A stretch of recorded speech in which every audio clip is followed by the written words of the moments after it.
बनाया हुआ है, लेकिन इसको सब इसलिए बता रहे हैं कि यह बता देंगे तो हो सकता है इस चैप्टर में बहुत सारा क्वेश्चन आप बना लीजिए। 64 रुपए को दो ऐसे भागों में बांटिए कि बड़ा भाग छोटे भाग का 3 गुना हो। रुपया कितना है? 64। तो 64 रुपया को 2 भाग में बांट देना है, यानी 2 हिस्सा कर देना है।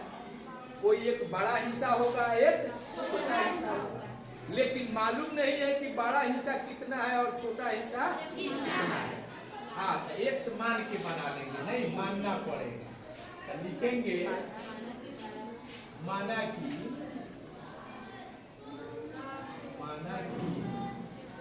64 रुपए का बड़ा भाग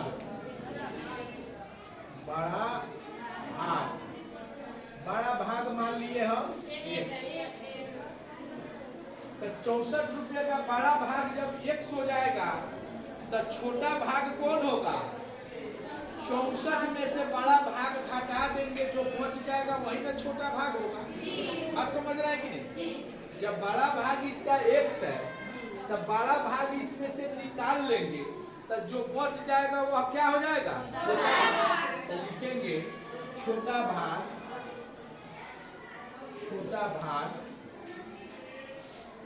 छोटा भाग हो जाएगा 64 रुपया माइनस x, यह छोटा भाग हो गया। अब प्रश्न में क्या कह रहा है कि बड़ा भाग छोटे भाग का 3 गुना हो जाएगा। बड़ा भाग छोटे भाग का 3 गुना हो जाएगा। तब पहले छोटे भाग का 3 गुना देखिए तो कितना होता है। छोटे भाग का 3 गुना कितना लिखाएगा? छोटे भाग का 3 गुना। तो छोटा भाग कितना है? 64 माइनस x, इसका 3 गुना। तो 3 से इसमें गुना कर दीजिए, छोटा भाग में हो गया।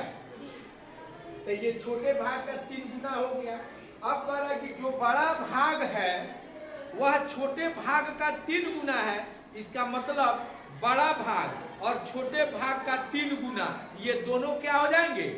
बराबर हो जाएंगे। दोनों बराबर हो जाएंगे। बात समझ में आ रही है कि बड़ा भाग और छोटे भाग का 3 गुना, ये दोनों क्या हो जाएगा? बराबर हो जाएगा।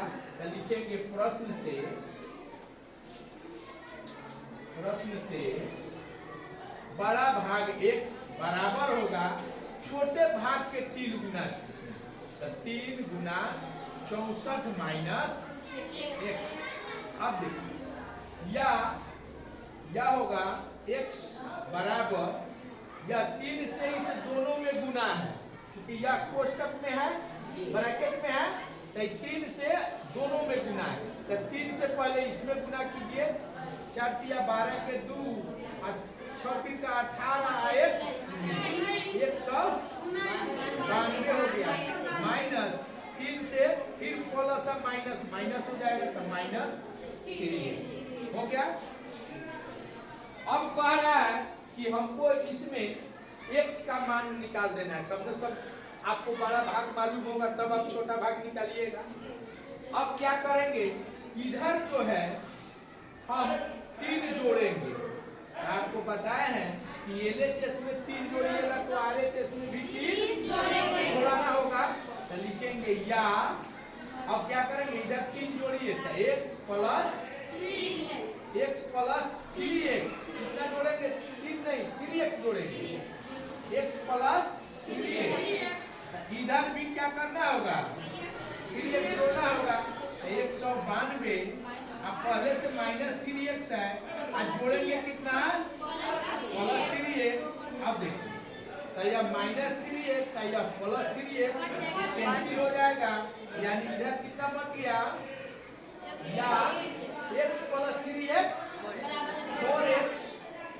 4x इक्वल कितना हो गया? 192। हमको x का मान निकालना है। अब क्या करेंगे?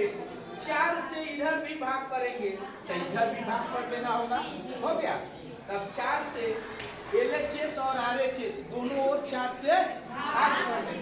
इधर भाग कर दीजिए, क्या हो जाएगा 4x भागा 4, तो इधर भी हो जाएगा 192 भागा 4। अब ये 4 से ये 4 कैंसिल हो गया, इस 4 से इसको कटा दीजिए, 4 चौका 16 और 4 अठे 32, यानी कितना आ गया, इसलिए x बराबर कितना आ गया 48। अब देखिए 64 का बड़ा भाग निकल गया, कितना निकला 48 रुपया, नहीं 64 का बड़ा भाग 48 रुपया, उसका छोटा भाग निकालेंगे, लिखेंगे 64 रुपया का 64 रुपए का बड़ा भाग x इक्वल कितना 48 रुपए, तथा छोटा भाग कितना होगा, छोटा भाग कितना है, नहीं छोटा भाग पहले इसमें देखिए कितना है 64 माइनस x का, 64 माइनस x का मान कितना आया है 48 को घटा लीजिए, कितना हो जाएगा 14 में से 6 गया 8 गया 6, अब 5 में से 4 गया 1, 16, यानी 64 को 2 भाग में बांटा है, तो बड़ा भाग इसका 48 होगा और छोटा भाग कितना होगा 16। अब बताइए तो छोटा भाग 16 के 3 गुना है कि नहीं बड़ा भाग, इसमें 3 से गुना कीजिएगा तब ना 48 के बराबर होगा, बात समझे। चलिए।